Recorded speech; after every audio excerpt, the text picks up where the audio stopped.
Let's take a trip back to 1977. Disco was absolutely dominating the dance floors, while soft rock was all over the radio. But for every Stayin' Alive and Go Your Own Way, there were dozens of other amazing hits that have somehow been lost to time. So, we're dusting off the vinyl to rediscover 15 songs from 1977 that you've probably forgotten. Kicking off our list is a blast of pure disco fun from a band that's far from forgotten, though this hit often is. Casey and the Sunshine Band were masters of the infectious groove, and Keep It Comin' Love was no different. With its slightly risque lyrics and a beat that just pulls you onto the dance floor, the song shot to number 2 on the Billboard Hot 100. You become a part of me. From the second those smooth opening notes hit, you are instantly transported back to the late 70s. Kenny Nolan followed up his massive hit I Like Dreamin' with this soulful pop gem. Love's Grown Deep made it to number 20 on the Hot 100 and was a huge adult contemporary favourite. Deep into the heart of me. In fact, Billboard even named Nolan the number 1 new pop singles artist of 1977.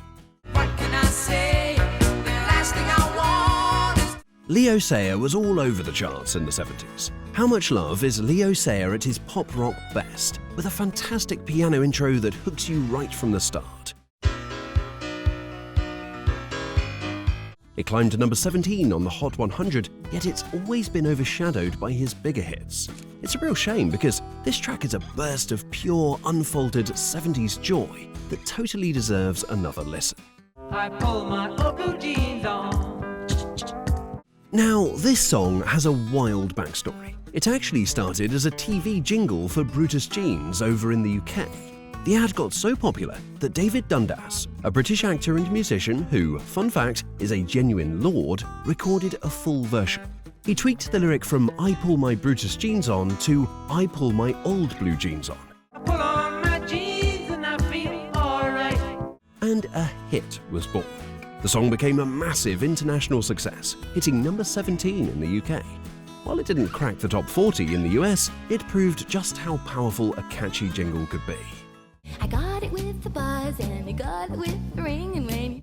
Now, novelty songs were a huge part of the 70s, and Telephone Man is one of the most playful and memorable. Mary Wilson, a jingle singer from Georgia, wrote this cheeky song after a real-life visit from a phone technician. Filled with suggestive double entendres and delivered in Wilson's unique breathy voice, Thursday at 4, he came and knocking at my door singing. the song was turned down by multiple labels before it finally became a surprise hit. It climbed all the way to number 18 on the Billboard Hot 100, perfectly capturing the fun-loving spirit of the era. Loving you both is breaking all the rules. The 70s were truly the golden age for dramatic soft rock ballads, and this one-hit wonder is a perfect example. Mary McGregor's Torn Between Two Lovers tells the juicy story of a woman caught in a love triangle. It was a theme that resonated with millions, sending the song straight to number 1 on the charts. The song's raw vulnerability and soap opera drama made it a smash, No one else can have the part. but its time in the spotlight was pretty brief. Today, it's a track that perfectly captures a very specific brand of 70s melodrama, though you'll almost never hear it on the radio. Don't give up on us, baby. In the 1970s, it wasn't strange at all for TV stars to become pop stars, and David Soul was one of the most successful. You probably know him best as Hutch from the classic cop show Starsky and Hutch, but he also released this tender ballad that became a massive hit all over the world. Don't Give Up on Us soared to number 1 in both the US and the UK. The song's hopeful message and Soul's heartfelt delivery really struck a chord. Don't make the wrong. But it remains his only major hit, making him one of the ultimate 70s one-hit wonders. Down in Jamaica, they got lots of pretty. Now this mellow, bittersweet song is just fantastic soft rock storytelling. Stephen Bishop was already a busy songwriter, penning hits for artists like Art Garfunkel, before he stepped into the spotlight himself with On and On. Frying pan on and on. The song peaked at number 11 on the Billboard charts, and get this, it stayed on the charts for 28 weeks. Bishop said he was inspired by his landlady's exotic flowers and a desire to write something with a Jamaican feel, and he ended up creating this laid-back classic. This song is the absolute definition of yacht rock. Baby Come Back was actually born from real heartbreak. Both of the song's writers, Peter Beckett and J.C. Crowley, were going through painful breakups at the time. You can hear that raw emotion, and when you pair it with those incredibly smooth harmonies and a killer hook, you get an instant classic. Released in late '77, the song flew to #1 and charted for an incredible 32 weeks. But as the sun goes down, we get that empty. The brand had another top 10 hit, but they're often mistaken for a one-hit wonder, and this timeless plea for a second chance is their true legacy. Here we have another actor turned singer. British artist Paul Nicholas gave us this ridiculously catchy pop rock tune. Heaven on the Seventh Floor is a fun little story song with a bouncy rhythm and a chorus that's just impossible not to sing along to. The track was a huge success in the United States, climbing all the way to #6 on the Billboard Hot 100. But despite its feel-good charm, Nicholas never had another hit like it in the US, making this a perfect example of a one-hit wonder that just screams 1977. Okay, come on, you know this song. It's the ultimate anthem for motivation, struggle, and victory. But here's the thing many people have forgotten. Bill Conti's instrumental masterpiece was a massive chart hit all on its own. It was released as a single in early '77 and soared right up the Billboard Hot 100, hitting #1 in July of that year. With only 30 words in the entire song, its power comes from that iconic brassy fanfare. It was nominated for an Academy Award and is still one of the most recognizable movie themes ever, even if we forget it was a #1 single.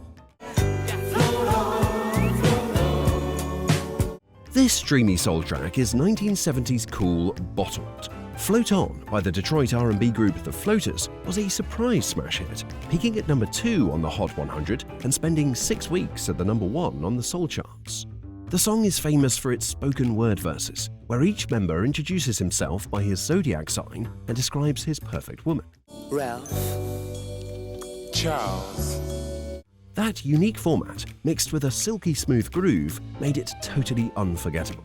The Floaters were the definition of a one-hit wonder, but they left us with one of the smoothest jams of the entire decade.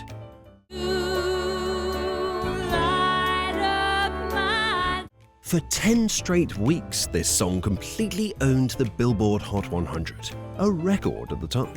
Debbie Boone's You Light Up My Life was more than a hit. It was a cultural event.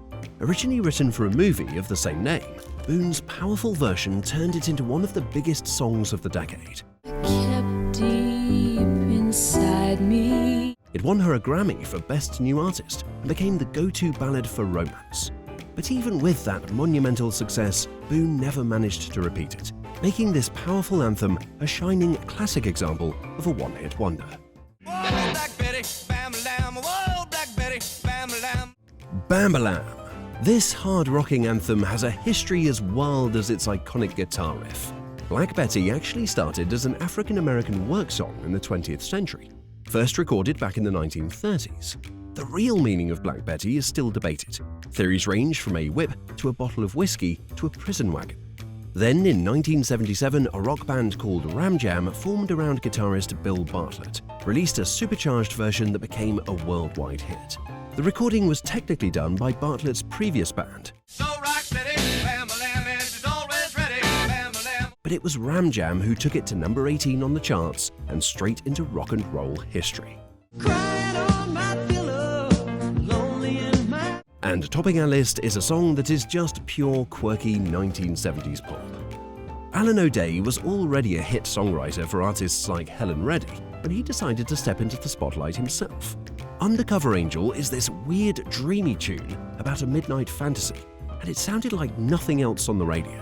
Released in early '77, the song slowly crawled up the charts until it finally hit #1. O'Day himself called it a nocturnal novelette. and its catchy, slightly strange story completely captured the public's imagination. It was his only major hit as a singer, but it remains one of the most unique and unforgettable number ones of the decade. If you enjoyed this trip back in time, don't forget to hit that like button, subscribe for more musical deep dives, and ring that notification bell so you never miss another video. Thanks for watching, and we'll see you in the next one.